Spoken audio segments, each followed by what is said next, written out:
Hello everybody and welcome back to Civ House. I'm Rob, and today we've got some big, major leaks that have happened.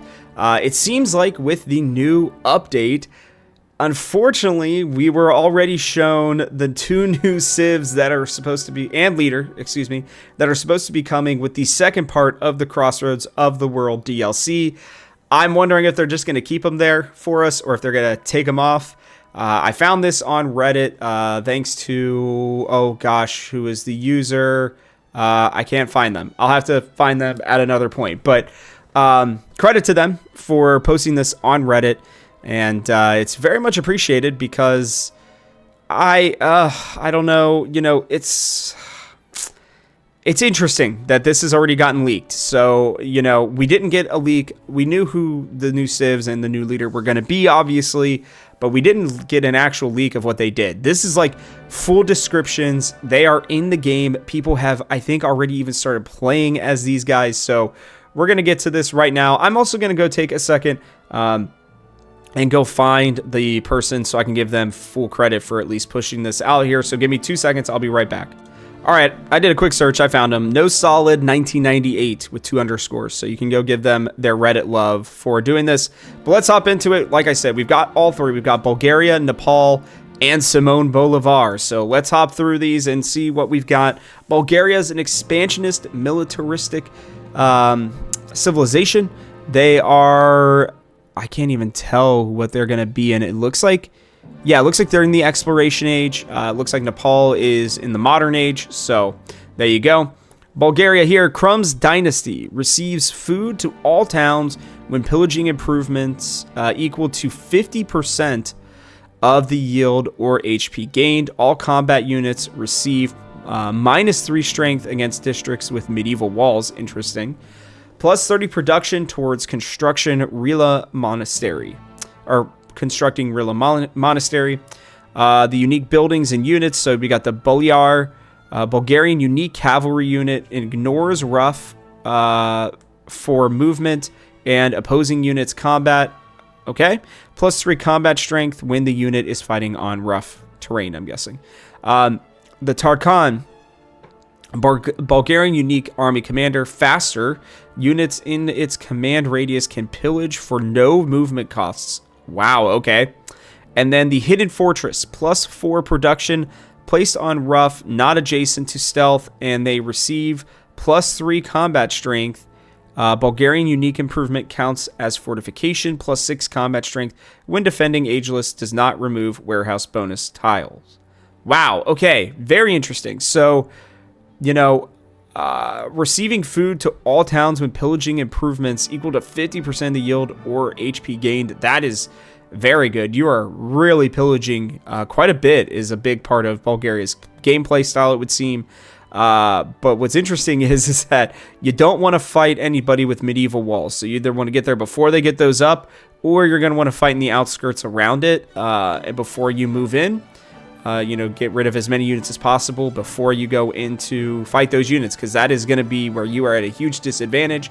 You get production towards the Rila Monastery, which is, I'm guessing it's going to be something, relating to religion, or maybe I just haven't used the Rila Monastery yet. If it's in-game, I apologize. I don't really remember it at the moment, so maybe I'm just dumb. But that's okay. It might just be a new one as well. These cavalry units, ignoring rough terrain, and opposing units combat. I mean, you can just run through units. I mean, very, very good. And it's plus 3 combat if you're fighting on rough terrain. So that's crazy strong. If you're fighting in the hills, if you're fighting in the marshes, wherever, right? Like, that's going to be very nice for these cavalry units. And you're going to be able to, like I said, ignore the units combat. That's insane, right? So you're not going to be stopped when you get near them. You can just kind of continue to go up to them and attack, so or run past them if you need to. So that's great too. The army commander is faster, which I'm assuming means that it can get to places quicker, and the freaking being able to pillage for no movement cost at all, like, that's crazy. So you're gonna just start pillaging and anywhere and everywhere that you can. Towns are going to be in trouble. This feels like Bulgaria is made to maybe not necessarily be able to take down cities or well-developed towns all that much, but your outskirt towns, Bulgaria is going to be coming, and they are going to be pillaging and destroying. So very cool. Then you've got Hidden Fortress, which is, I'm guessing it's unique quarter, I'm guessing. Production +4 production placed on rough, not adjacent to another hidden fortress, so you can't stack them near each other. They gain stealth, and they receive +3 combat strength. That is incredible. So you have no idea what's there. You just know that there is a hidden fortress. You don't know what units they are. Okay, so just a unique improvement, not a quarter. My apologies. And it counts as a fortification, which is great. Fortifying is obviously important. The invisibility part feels like it's going to be more important for, multiplayer games. Maybe not as much for the AI, but I don't know. Maybe it does slightly affect how the AI thinks, is whether or not they can see what's over there or not. And then +6 combat strength when defending, and it's ageless, and it doesn't remove warehouse bonuses. So this is really strong. You just start building up a bunch of these in, the exploration age, and then by the time you even get to the modern age, I mean, you're just gonna have hidden fortresses everywhere. So pretty cool stuff there from Bulgaria. Not really my style of playing, honestly, but I can see a lot of people really enjoying it. Next, we have Nepal here, which, wow, a little bit less to talk about here than with Bulgaria, to say the least. Roof of the World. All warehouse buildings apply to mountain tiles, but they cost +1 gold and happiness to maintain. Wow. Okay. All right, Pakakudi fans, get on in here. That's awesome. Okay. The Gurkha, Nepalese unique infantry unit. Stronger, faster, and more expensive. Doesn't really say very much for us. Okay, Sherpa, Nepalese unique scout. Ignores mountains and rough terrain for sight. Ignores mountains for movement. And then we have the Highland Power Station, +2 production, +1 culture from adjacent mountains. Nepal unique improvement. Ageless. Does not remove warehouse bonuses on a tile. Must be placed on a mountain terrain. So, look, we knew that Nepal was going to have something to do with the mountains. This is wild that you can,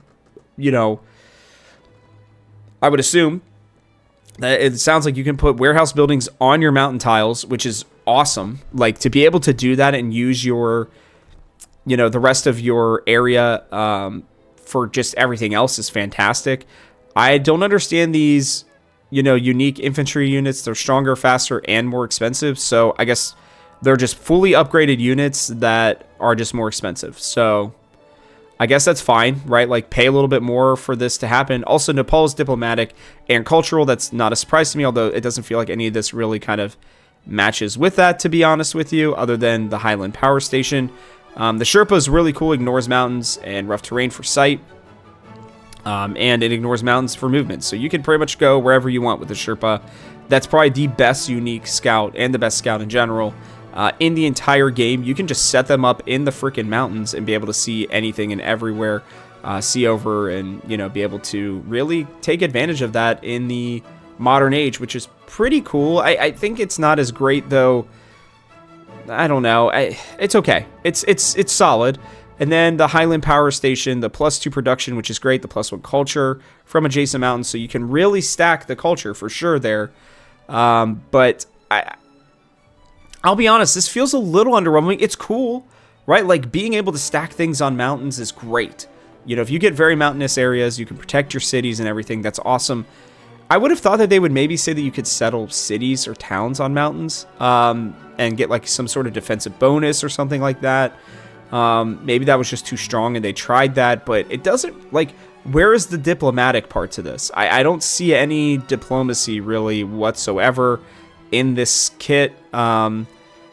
The cultural is kind of barely there as well. They might have stretched a little bit with this Nepal one. I don't think it's going to be bad. Like, I think there's fun, unique play styles that you can have with it, but it just doesn't seem like, I don't know. It just doesn't seem that great to me. I love the ability to move in and out of mountains and everything, right? And I guess maybe if you stack stuff up, from like all the different things that you would play with Pakakudi, then maybe that would be good, but this feels disappointing to me, to be honest with you. I don't love it. I was really hoping for maybe a little bit more. The Sherpa is probably the coolest part of this, and I don't even think that that's necessarily that... Like, it's strong to be able to go through the mountains, right? Like, that. There's no doubt about that, but it's just the rest of it's just not as exciting for me. So, maybe I'm wrong on that. You guys can let me know, as always, in the comment section below, telling me how dumb I am. Simon Bolivar, though, militaristic expansionist. No surprise there. El Libertador. Yeah, Libertador. I don't know. Gain 1 free support on your wars. Great. Just any of them. That's nice. When you conquer a settlement for the first time, the settlement can purchase 1 constructible for free. Unrest does not prevent purchasing. Wow. Okay. They unlock Mexico in the modern age, so no surprises there. Next level, gold snuff box, gift from a royal, plus 20 food, win in only 1 alliance. Okay. That's interesting. So you just really strengthen 1 alliance as Simon Bolivar. So, look, the +1 war support, free war support is pretty strong. I really like that.